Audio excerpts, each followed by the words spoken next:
ఓం శాంతి. నిశ్చయబుద్ధి విజయంతి గురించి నాకు ఈ టాపిక్ ఇచ్చారు. ఈ టాపిక్ గురించి నేను మీకు వివరంగా చెప్పాలనుకుంటున్నాను. విశ్వాసం గురించి నన్ను అడిగారు కదా, నేను చెప్తున్నానని వేదాంతి తన మాటల్లో ఇలా చెప్తున్నారు. యాక్చువల్గా నాకు నా అనుభవం ప్రకారం భగవంతునిపై నాకు నమ్మకం అంత సులభంగా కలగలేదు. ఎందుకంటే నేను చిన్నప్పుడు చాలా చిన్న వయసులోనే ఉన్నప్పుడు, అంటే నాకు 7 సంవత్సరాలు ఉన్నప్పటి నుండి నా తల్లిదండ్రులు, పాఠశాల ఉపాధ్యాయులు లేక ఏ సాధు సంతులు కనిపించినా ఆ చిన్న వయసులోనే నేను ఒకే ప్రశ్న అడిగేదాన్ని, నేను భగవంతుణ్ణి ఎలా కలవాలి అని. అంతే, నా ఉద్దేశం అదే ఉండేది. అందుకోసం నేను చాలా శ్రమపడ్డాను. అందరినీ అడిగాను. అందరూ భగవంతుడే నీకు సమాధానం ఇస్తాడు అని చెప్పేవారు. కానీ ఆయన ఎవరి ద్వారా సమాధానం ఇస్తాడో నాకు ఎవరు చెప్పలేదు. ఆ తర్వాత నేను పెద్ద అవుతున్న కొద్దీ భక్తి, యోగం, తపస్సు, ప్రార్థనలు, సత్యనారాయణ రథకథలు ఇలా చేయాల్సినవన్నీ చేయడానికి రాత్రింబగళ్ళు కష్టపడేదాన్ని. వాటితో పాటు చదువు కూడా కొనసాగించాను. నేను నా జీవితాంతం చదువులో నెంబర్ 1 నిలిచాను. మోహ మాయాలకు దూరంగా నా ధర్మానికి కట్టుబడి నడుచుకునేదాన్ని. కానీ నాకు చాలా కష్టపడాల్సి వచ్చింది. నాకు 15 సంవత్సరాల వయసు ఉన్నప్పుడు పెళ్లి చేసుకోమని నా వెనుక బాగా పడ్డారు. అప్పుడు కూడా నేను ఇంకా భగవంతుణ్ణి చేరుకోలేదు. అలాంటప్పుడు పెళ్లి ఎలా చేసుకోగలను?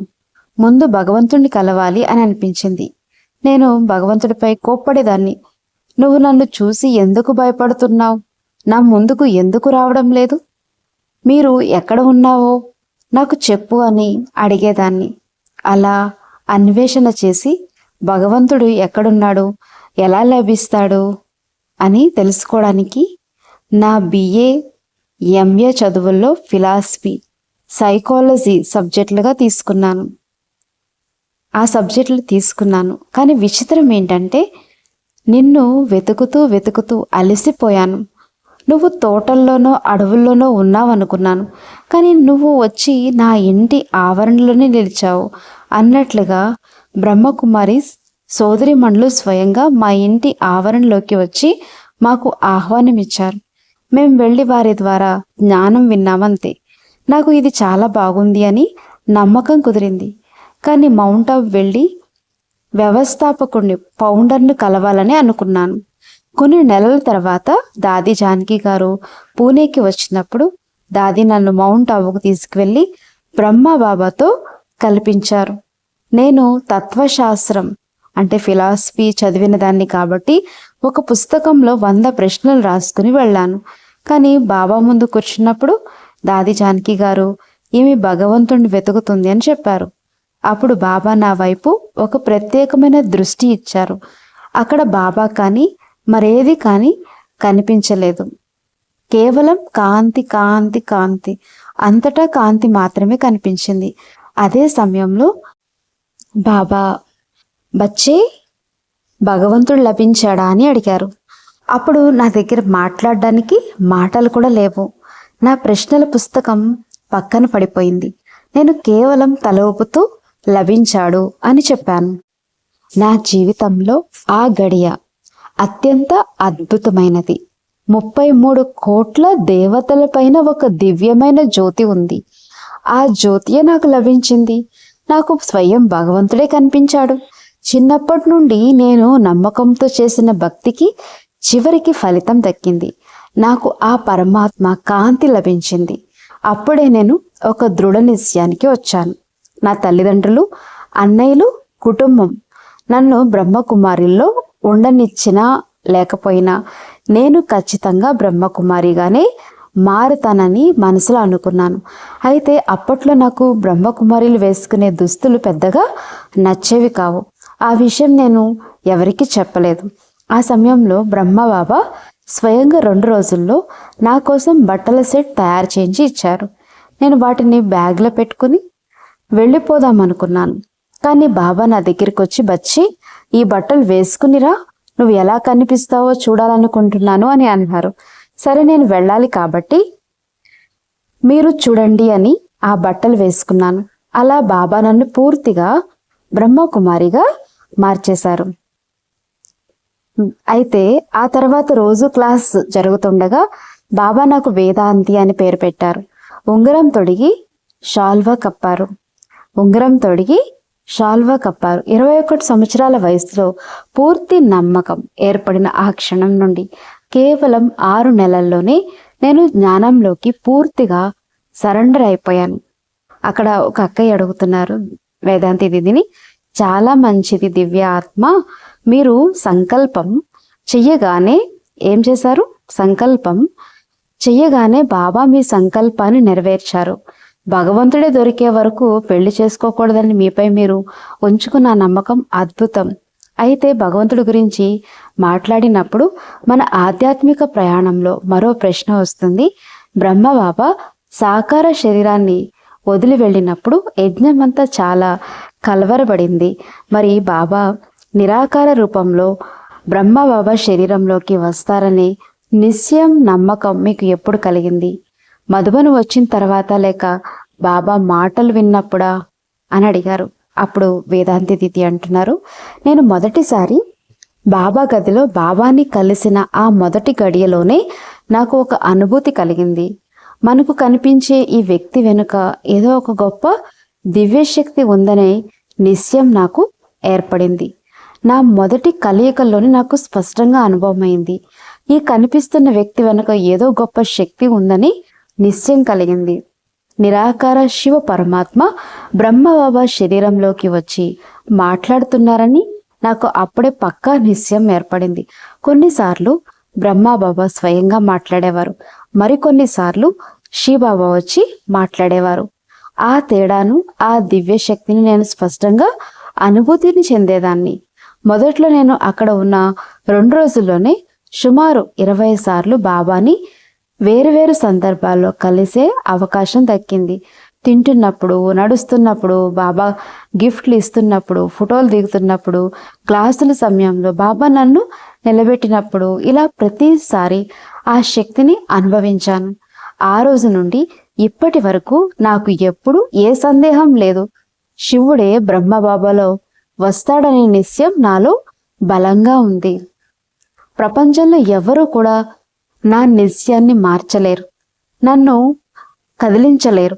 నేను తరచుగా బాబాతో సరదాగా అంటుండేదాన్ని, బాబా కావాలంటే మీరు ప్రపంచమంతా వెతికి చూడండి, నాలాంటి వేదాంతి మీకు ఇంకొకరికి దొరికితే నన్ను వదిలేయండి, నాలాంటి వేదాంతి మీకు ఇంకొకరు దొరికితే నన్ను వదిలేయండి అని.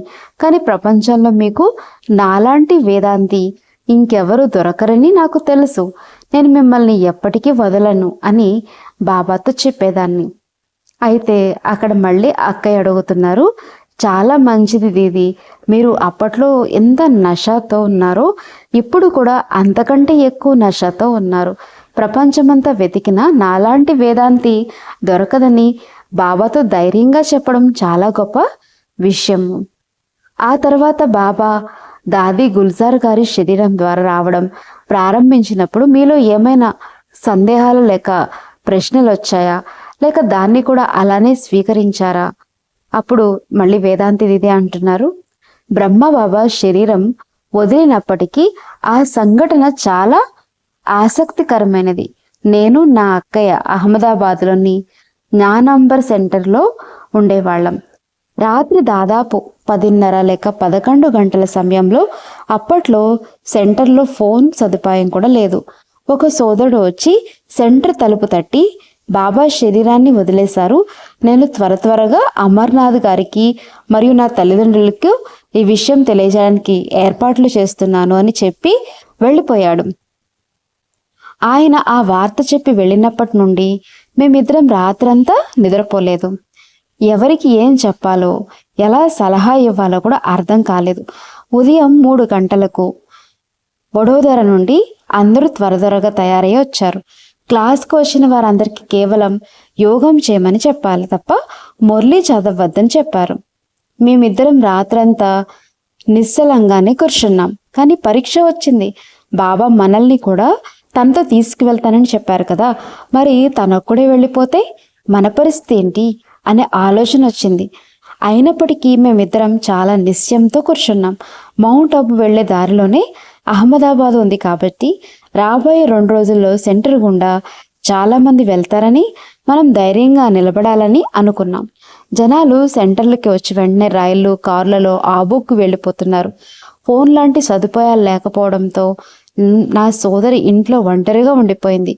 నేను ఎవరిని ఏమీ అడగలేని పరిస్థితి. సెంటర్కి తాళం వేసి బాధ్యతను వేరొకరికి అప్పగించి 2 రోజుల తర్వాత రాత్రి రైల్లో బయలుదేరి మౌంట్ ఆబు చేరుకున్నాం. అక్కడ హిస్టరీ హాల్లో అందరూ కూర్చుని ఉన్నారు. ఆ సన్నివేశం అంతా చూసాం. బాబా ఆప్యాయంగా అంతా చెప్పారు. ముందడుగు ఎలా వెయ్యాలి అని వినిపించారు. కానీ చివరి క్షణాల్లో వీడుకోలు తెలిపే పద్ధతిని వెళ్తున్నప్పుడు హాల్ అంతటా ప్రశాంతత ఉన్నప్పటికీ నేను ఒక్కదాన్ని గట్టిగా ఏడవడం మొదలుపెట్టాను. నా ఏడుపు చూసి అందరిలోనూ ఆ భావోద్వేగాలు బయటకు వచ్చేసాయి. అది కొద్దిసేపు జరిగింది. కానీ బాబా ఇకపై దాది గుల్జార్ గారి ద్వారా వస్తారని చెప్పినప్పుడు నాలో ఒక రకమైన దృఢమైన నిశ్చయం ఏర్పడింది. ఆ రోజు నుండి ఇప్పటి వరకు దాది గుల్జార్ గారిలోకి బాబా ఎలా వస్తారు అనే సందేహం నాకు ఒక్కసారి కూడా కలగలేదు. ఆ విషయంలో నాకు ఎలాంటి సందేహాలు లేక ప్రశ్నలు కలగలేదు. నేను ఇప్పటికీ బాబా కోసం ఎదురు చూస్తూ ఉంటాను. నేను చీకట్లో ఉన్నా లేక రివైజ్ మురళీలు వింటున్నా, బాబా దాది గుల్జార్ గారి డ్రెస్లోకి వచ్చిన, అంటే దాదిలోకి వచ్చిన, ఆ శరీరంలో ప్రవేశించిన, ఆభువతనంలో ఉన్న, బ్రహ్మబాబా రూపంలో ఉన్న నాకు ఎలాంటి తేడా అనిపించదు. మేమంతా ఒకే కుటుంబంగా బాబాతో కలిసి ఉన్నామనే అనుభూతిని నేను ఆఫ్రికాలో సేవల్ని అందిస్తున్నాను. తర్వాత మళ్ళీ అక్కడ ఉన్న అక్కయ్య అడుగుతున్నారు, చాలా మంచిది దీది. దీది దాది గుల్జార్ గారి పాత్ర ఎంత అద్భుతమైనదో చెప్పారు. అలాగే మీరు కూడా బాబా దగ్గరికి వెళ్ళి సందేశాలు తెచ్చేవారు. మరి ఆ సందేశాల పాత్ర నడిచినప్పుడు మనందరి కోసం బాబా నుండి సందేశాలు తెచ్చేవారు. మీరు ఎక్కడ ఉన్నా బాబా మీకు సందేశం ఇచ్చేవారు. ఈ సందేశాల పాత్ర నడుస్తున్నప్పుడు మీతో పాటు ఇతరులకు ఏమైనా సందేహాలు వచ్చాయా, లేక ఆధ్యాత్మిక సేవ కోసం బాబా నన్ను ఎంచుకున్నాడు అనే పక్కా నిశ్చయం మీలో ఉందా?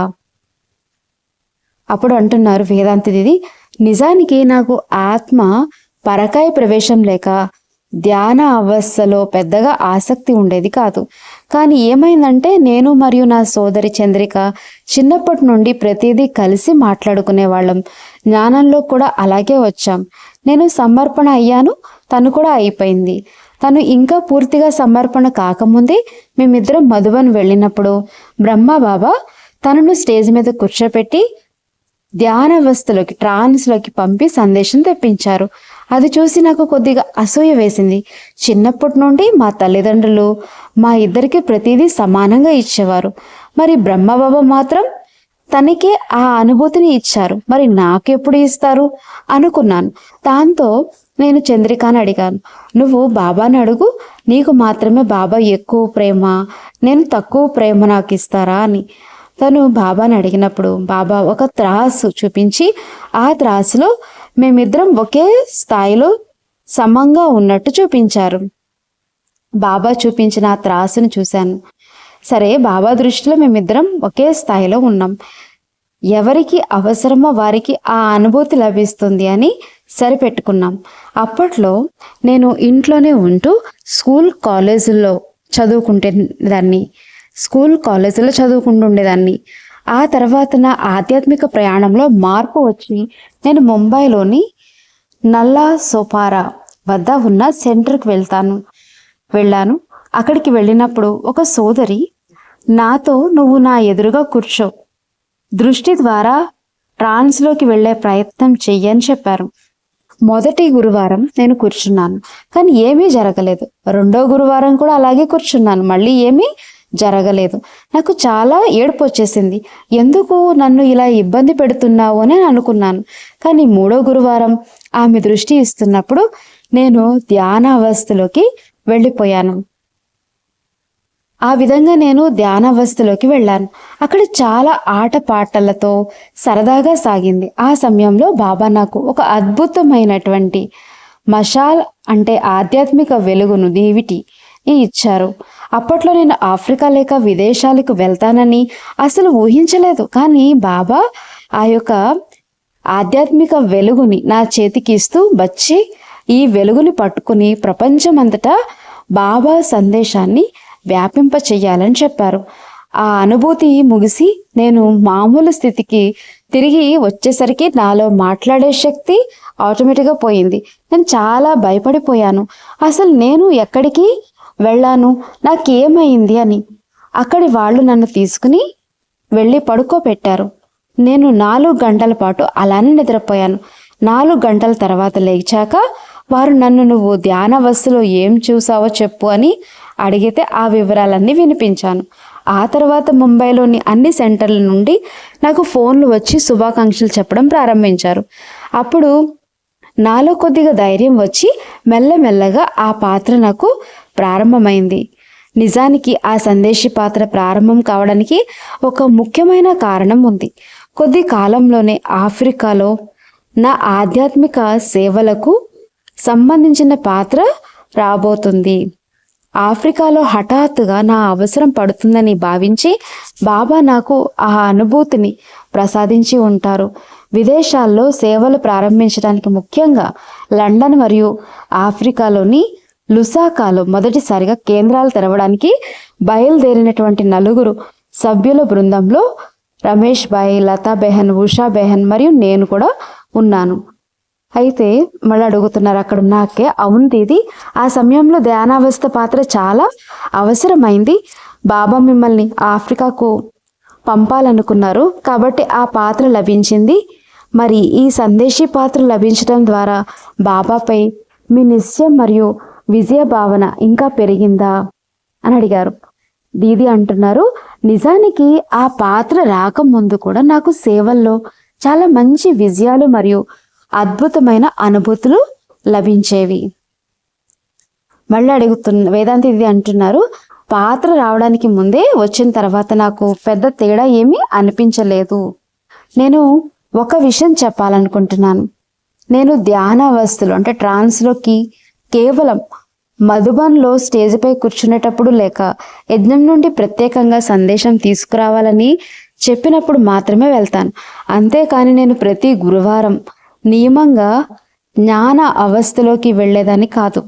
ఏదైనా అత్యవసరమైన ఆధ్యాత్మిక విషయం లేక ముఖ్యమైన సంఘటనలు ఉన్నప్పుడు మాత్రమే అమృత వేళ సమయంలో బాబా వద్దకు వెళ్ళి తెలుసుకుంటుంటాను. నైరోబీ క్లాసుల ముందు కూడా నేను ధ్యానావస్థ పాత్రని ఎప్పుడూ ప్రదర్శించలేదు. ఆ క్లాసులో కూడా ఎప్పుడు చెప్పలేదు అని అంటున్నారు. అయితే అడిగారు, నిశ్చయబుద్ధి విజయంతి అంటే దృఢ విశ్వాసం ఉన్నవారికి విజయం అనే విషయంలో మేము గమనించిన పాయింట్ ఏమిటంటే, మీకు ముందు విజయం లభించింది, ఇప్పుడు విజయం లభిస్తుంది. ముందే విజయం లభించింది, ఇప్పుడు లభిస్తుంది. అలాగే మీరు చెప్పినట్లు ఇప్పుడు కరోనా సమయం నడుస్తుంది. కొద్ది రోజుల క్రితం మీతో మాట్లాడినప్పుడు ప్రపంచమంతా కరోనా లక్షణాలను చూస్తున్నాం. నాకు దీనిపై ఒక మంచి అనుభూతి కలిగిందని చెప్పారు. మన విశ్వాసం పెరిగి మన నిశ్చయబుద్ధులుగా మారినప్పుడు విజయం మనకు లభిస్తుంది. అలాగే మనం దృఢంగా ఉండటానికి, బాబా సహాయం లభించటానికి కొన్ని ఆధ్యాత్మిక ధారణలు తప్పనిసరిగా జోడించబడతాయి. మీ నిశ్చయం ఎప్పుడు 100% కంటే ఎక్కువ స్థిరంగా ఉండడానికి మీ సొంత పురుషార్థం ధారణలేంటి? బాబా నా తోడుగా ఉన్నాడనే ఆ అనుభవాన్ని విస్తారంగా చెప్పండి. దీని గురించి నేను ఒక స్పష్టమైన అనుభవాన్ని చెప్తాను. గత ఏడాది మార్చి నెలలో కెన్యాలో కరోనా ప్రభావం భయం మొదలైనప్పుడు ప్రభుత్వం అనేక నిబంధనలు తెచ్చింది. మేము అవన్నీ పాటించాము. లాక్డౌన్ సమయంలో ఇంట్లో ఉన్న 10 మందితో కలిసి వేరువేరు ప్రణాళికలు వేసుకుని వరుసగా 120 రోజుల పాటు నిరంతరం బట్టీలు చేసుకున్నాం. ఆ తర్వాత మన సెంటర్కి గ్లోబల్ పవర్ బ్యాంకుగా మార్చాము.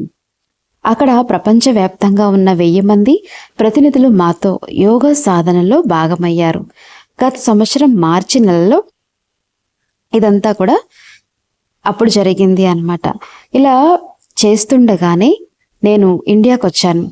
ఇండియాలో దాది జానకి గారు ప్రోగ్రాం, గుజరాత్ దాదీది కూడా ఉంది. అందుకని నేను ఇక్కడికి వచ్చాను. నేను ఇక్కడ నుండి వెళ్ళేటప్పుడు నెగిటివ్ వచ్చింది, అక్కడ నుండి వచ్చేటప్పుడు కూడా నెగిటివ్ వచ్చింది. అన్నీ పూర్తి చేసి ఇక్కడికి వచ్చాక ఇంటర్నేషనల్ ఎంబసీ రీసెర్చ్ ప్రోగ్రాం వారు ఏడాది పొడవునా ఇంట్లోనే అందరూ తిరుగుతున్నారు కదా, ఒకసారి చెక్ చేయిద్దామని సూచించారు. దాంతో మేము 26 మందికి కోవిడ్ టెస్ట్ చేయించాము. మా పని వాళ్ళు అందరికీ నెగిటివ్ వచ్చింది. దాంతో నిశ్చయంతో బాబా థ్యాంక్ యూ అనుకున్నాం. వీళ్ళంతా బయట తిరిగినా నెగిటివ్ వచ్చిందని సంతోషపడ్డాము. కానీ ఆ తర్వాత మా ఇంట్లో ఉన్న వారిలో ఒక్కొక్కరికి 8 మందికి పాజిటివ్ రావడం ప్రారంభమైంది. అలా మేము 8 మందిమి క్వారంటైన్లో ఉండిపోయాం. కేవలం నెగిటివ్ వచ్చిన 2-3 మాత్రమే బయటకి తిరుగుతున్నారు. నేను గదిలో క్వారంటైన్లో ఉన్నాను. ఆ తర్వాత 2వ వ్యక్తి, 3వ వ్యక్తి, 4వ వ్యక్తి వచ్చారు. దాంతో నేను బాబాతో గొడవ పడడం మొదలుపెట్టాను. బాబా 1 సంవత్సరం పాటు మమ్మల్ని కాపాడారు, ఇప్పుడు మమ్మల్ని ఎందుకు ఇందులో పెట్టారు? పైగా వాళ్ళు వంట చేసి గది వద్దకు వచ్చి టిఫిన్ భోజనం డిన్నర్ ఇచ్చి వెళ్ళేవాళ్ళు. నేను నా జీవితంలో ఒక్క రాత్రి కూడా ఒంటరిగా ఉండి ఎరగను. ఎప్పుడు అందరి మధ్య ఉండటమే నాకు ఇష్టం. మొదటిసారిగా గదిలో ఒంటరిగా ఉన్నాను.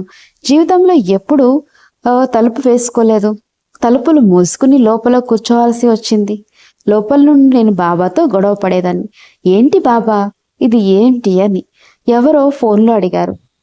చాలా యోగం చేస్తున్నారా అని. దానికి నేను యోగం చేయడం లేదు, బాబానే నాతో మాట్లాడుతున్నాను, మీకు నా అవసరం ఉంటే నన్ను గుర్తు చేసుకోండి అని అంటున్నానని చెప్పాను. ఏం యోగం చేయాలి? ఉదయం నుండి రాత్రి వరకు ఆవిరి పట్టుకోవడం, మందులు వేసుకోవడం, శ్వాస వ్యాయామం చేయటం, ఇలాగే రోజు గడిచిపోయేది. కొద్దిసేపు ఎండలో కూర్చోవడం, అది చేయటం ఇది చేయటం, ఆపై ఫోన్లో మాట్లాడడానికి కూడా బలం లేకపోవడం. ఇలా 14 రోజుల్లో చాలా శక్తి అనేది తగ్గిపోయింది. అప్పుడు నాకు చాలా లోతుగా అనిపించింది.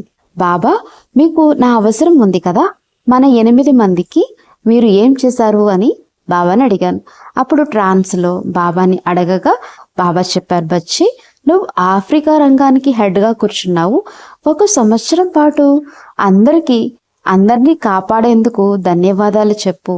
ఇప్పుడు మీరే స్వయంగా ఈ అనుభవాన్ని పొందకపోతే భవిష్యత్తులో ప్రపంచంలో ఉన్నటువంటి వారు ఈ పరిస్థితిని ఎదుర్కొంటున్నప్పుడు వారికి ఎలా అర్థమయ్యేలా చెప్పగలరు?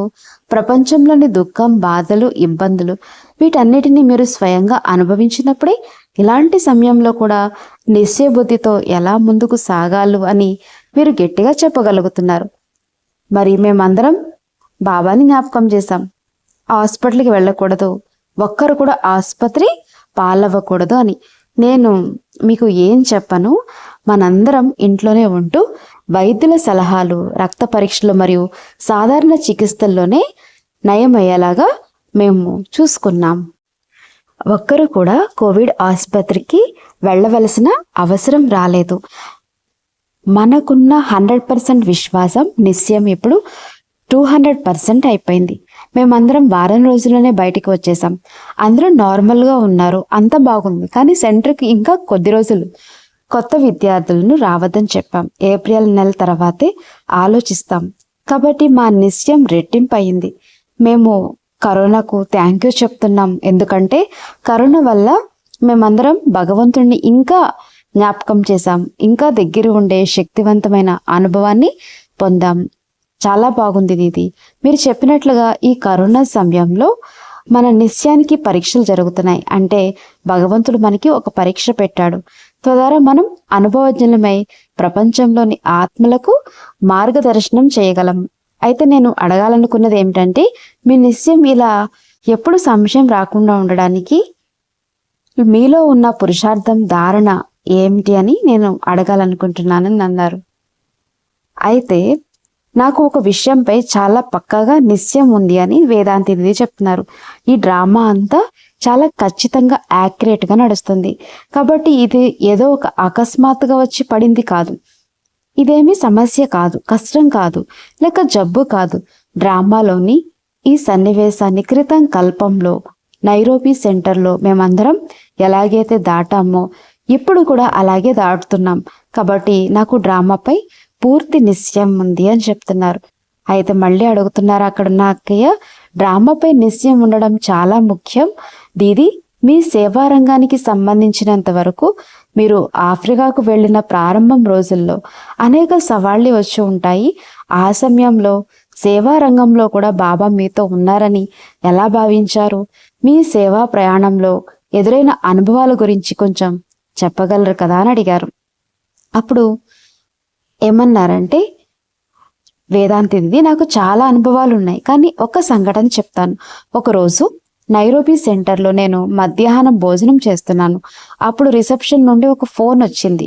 ఒక వ్యక్తి మిమ్మల్ని కలవడానికి వచ్చాడని, అతడు చాలా కోపంగా ఉన్నాడని, వెంటనే కలవాలని అంటున్నాడని చెప్పారు. నేను భోజనం వదిలేసి చేతులు కడుక్కొని వచ్చాను. అతడు రిసెప్షన్ దగ్గర నాపై గట్టిగా అరుస్తూ కోప్పడడం మొదలుపెట్టాడు. మీరు మనసులో ఏమనుకుంటున్నారు అని నేను, సోదరా ఏమైంది అని అడిగాను. చుట్టూ సోదరీ సోదరమణులు ఉన్నారు, కాబట్టి కూర్చుని మాట్లాడుకుందాం రండి, సమస్య ఏమిటి అని అడిగాను. అప్పుడు అతను అన్నాడు, నా తల్లిని ఇక్కడికి ఎందుకు రాణిస్తున్నారు? మా అమ్మ రోజు ఇక్కడికే వస్తుంది. నేను అన్నాను, నా దగ్గరికి వేలాది మంది వస్తూ ఉంటారు, నిన్ను చూడడం ఇదే మొదటిసారి. మీ మమ్మీ ఎవరో నాకు తెలియదు. నీకు మీ మమ్మీ ఇక్కడికి రావడం నచ్చకపోతే నువ్వే ఆమెకి చెప్పచ్చు కదా, ఆపచ్చు కదా. దానికి అతను, ఆమె రోజు మా ఇంట్లో జ్ఞానం గురించి చెప్తూ బాగా తిడుతూ ఉంటుంది, ఇది చెయ్యొద్దు అది చెయ్యొద్దు అంటూ ఉంటుంది. నాకు చాలా కోపం వచ్చింది, అందుకే నేరుగా మీ దగ్గరికే వచ్చేసాను. మీరు సరిగ్గా చెప్పకపోతే మీ సెంటర్ మూయించేస్తాను అన్నాడు. నేను, పర్వాలేదు, నీకు ఏదనిపిస్తే అది చెయ్యి అన్నాను. అతను, ఎక్కువ మాట్లాడకు అంటూ తన జోబిలో నుండి ఒక రివాల్వర్ తీసి నాకు చూపిస్తూ నిన్ను కాల్చి చంపేస్తానని బెదిరించాడు. అతను చాలా కోపంతో ఉన్నాడు. అతను అలా చెప్పగానే నేను నవ్వుతూ, సరే కాల్చు, నేను సిద్ధంగా ఉన్నాను అన్నాను. అతను, ఎలా సిద్ధంగా ఉన్నావు అని అడిగాడు. నేను అన్నాను, నువ్వు నన్ను కాల్చావనుకో, నేను నా దేవుడి దగ్గరికి వెళ్ళిపోతాను. ఒకవేళ నువ్వు నన్ను కాల్చకపోతే నేను ఇక్కడే ఉండి భగవంతుడి సేవ చేసుకుంటాను. నేను రెండిట్లోనూ సంతోషంగానే ఉంటాను. నీకు ఏది మంచిది అనిపిస్తే అది చెయ్యి. నన్ను చంపడం వల్ల నీకు సంతోషం దొరికిందంటే అలాగే చెయ్యి అని అన్నాను. నేను అలా ప్రశాంతంగా ప్రేమగా నవ్వుతూ చెప్పేసరికి అతను నా ముఖం వైపు చూశాడు. అది బాబా యొక్క శక్తి కావచ్చు. దాంతో అతను తన చేతిలోని గన్ను పక్కన పెట్టేసి తల పట్టుకుని కూర్చుండిపోయాడు. కొద్దిసేపటి తర్వాత అతను, సారీ, నేను ఇంట్లో చాలా కోపంతో ఉన్నాను. నా తల్లిపై నేను కోపం చూపించలేక ఇక్కడికి వచ్చి మీపై అరిచాను అన్నాడు. నేను అన్నాను, ఏం పర్వాలేదు, ఆమె నీకు తల్లి అయితే నేను కూడా నీకు తల్లి లాంటిదాన్ని, చింతించకు. కానీ నువ్వు ఇక్కడి నుండి వెళ్ళేటప్పుడు కోపంతో వెళ్ళకూడదు. కోపంతో వెళ్తే బయట నీ పనులన్నీ పాడైపోతాయి. ప్రశాంతంగా కొద్దిగా మంచినీళ్ళు, టీ తాగి ఏదైనా తిని వెళ్ళు అని చెప్పి తెప్పించాను. అతను అది తీసుకుని వెళ్ళేటప్పుడు, ఇది నా యొక్క నెంబర్, నేను పోలీస్ డిపార్ట్మెంట్లో పనిచేస్తున్నాను. భవిష్యత్తులో మీకు ఏమైనా సమస్యలు వస్తే నాకు ఫోన్ చేయండి, నేను మీకు సహాయం చేయడానికి వస్తానని చెప్పాడు. ఆలోచించండి, బాబా అతనికి శాంతి, ప్రేమ మరియు భగవంతుడి యొక్క శక్తి అనుభవాన్ని కలిగించారు. అలా కోపంగా వచ్చిన వ్యక్తి ప్రశాంతంగా ఒక మంచి ఏమనుకున్నాడు, సాధనంగా మారి వెళ్ళిపోయాడు. అంటే ఒక ఇన్స్ట్రుమెంట్గా మారి వెళ్ళాడు. అప్పుడు అక్కయ్య అంటున్నారు, చాలా బాగుంది దీది, చాలా బాగుంది. మీరు మీ అనుభవాల ద్వారా నిశ్చయాన్ని ఎలా నిలుపుకున్నారో, అలా నిశ్చయంతో ఉన్న తర్వాత ప్రతి పనిలో విజయం ఎలా లభిస్తూ వచ్చిందో చెప్పారు. ఈ కార్యక్రమాన్ని వింటున్నటువంటి మా అన్నయ్యలు కూడా ఈ విషయాన్ని వింటున్నారు. నిశ్చయంతో ఉంటే విజయం లభిస్తుందా, లేక నిశ్చయంతో ముందుకు సాగితే విజయం ఎల్లప్పుడూ మనతోనే ఉంటుందా అని అడిగారు. అప్పుడు మళ్ళీ వేదాంతి దీది అంటున్నారు, వింటున్న సోదరి సోదరులందరికీ నేను ఈ క్షణమే ఒక మాట చెప్తున్నాను. ఈ క్షణమే మీతో మీరు ఒక ప్రమాణం చేసుకోండి. మనం భగవంతునికి జీవితాన్ని ఇచ్చాం. ఈ ప్రపంచ పరివర్తనను భగవంతుడు చేస్తున్నాడు. ఈ డ్రామా చాలా ఖచ్చితంగా నడుస్తుంది అని చెప్పేసి, ఈ ప్రపంచ పరివర్తనను భగవంతుడు చేస్తున్నాడు. కాబట్టి ఆ తండ్రిపై మనకు ఎంతటి నిశ్చయం ఉండాలంటే, ఆత్మ కనిపించకపోయినా, తండ్రి కనిపించకపోయినా, డ్రామా కనిపించకపోయినా మనకు ఎంతటి నిశ్చయం ఉండాలంటే, ఈ క్షణం నుండే నిర్ణయించుకోండి. ఏం జరిగినప్పటికీ మన నిశ్చయం ఎప్పుడు చలించకూడదు. ఎందుకంటే పరీక్షలు వస్తాయి. ఒకసారి, 2 సార్లు, 3 సార్లు ఓటమిలాగా అనిపించవచ్చు. కానీ నిశ్చయ బుద్ధి ఉన్నవారికి విజయమే లభిస్తుంది అనేది నా 100% అనుభవం. దయచేసి మీరందరూ ఇప్పటి నుండి ఈ సంకల్పం తీసుకోండి. ఎంతటి తుఫాన్లు వచ్చినప్పటికీ ఇప్పుడు వినడానికి, వినిపించడానికి సమయం లేదు. నా దగ్గర చెప్పడానికి ఇంకా చాలా విషయాలు ఉన్నాయి. బ్రహ్మబాబా నా జీవితాన్ని, నా 2 నెలల కాలాన్ని ఒక విచిత్రమైన పరీక్షగా తీసుకున్నారు. ఆ సమయంలో నేను సెంటర్లో ఉన్నప్పుడు నా దగ్గర తినడానికి ఏమీ ఉండేదే కాదు. ఆ సమయంలో నేను ఏమీ తినలేదు. రొట్టెపై నూనె, మిరప పొడి రాసుకుని తినేదాన్ని. పొద్దున్నే ఇంట్లో ఖాళీగా 2 రొట్టెలు మాత్రమే ఉండేవి. ఏమీ ఉండేది కాదు. బండారాలో డబ్బులు ఉండేవి కావు. కానీ నేను ఈ విషయం ఎవరికీ చెప్పాలనుకోలేదు. చెప్తే నా తల్లిదండ్రులు నన్ను ఇంటికి తీసుకుని వెళ్ళిపోతారని బాబా నాతో అన్నారు. బచ్చి, నువ్వు సమర్పణ అయిపోయావు, వెళ్ళి ధనవంతులకు సేవ చెయ్యని. 2 నెలల పాటు ఎవరు వచ్చేవారు కారు. వచ్చిన కేవలం పేదవారే వచ్చేవారు. కానీ ఆ 2 నెలల తర్వాత ఒక పెద్ద షో జరిగింది. దాంతో అప్పటి నుండి గత 65 సంవత్సరాలుగా ధనవంతులందరూ నా దగ్గర సేవ కోసం వస్తున్నారు. ఆ టెస్ట్ పేపర్ నేను పూర్తి మార్కులతో పాస్ అయ్యాను. అయితే అక్కడ ఉన్నటువంటి అక్కయ్య అంటున్నారు, చాలా బాగుంది ఇది, ధన్యవాదాలు, మీరు మీ అనుభవాలతో మాతో పంచుకున్నారు. ఓం శాంతి.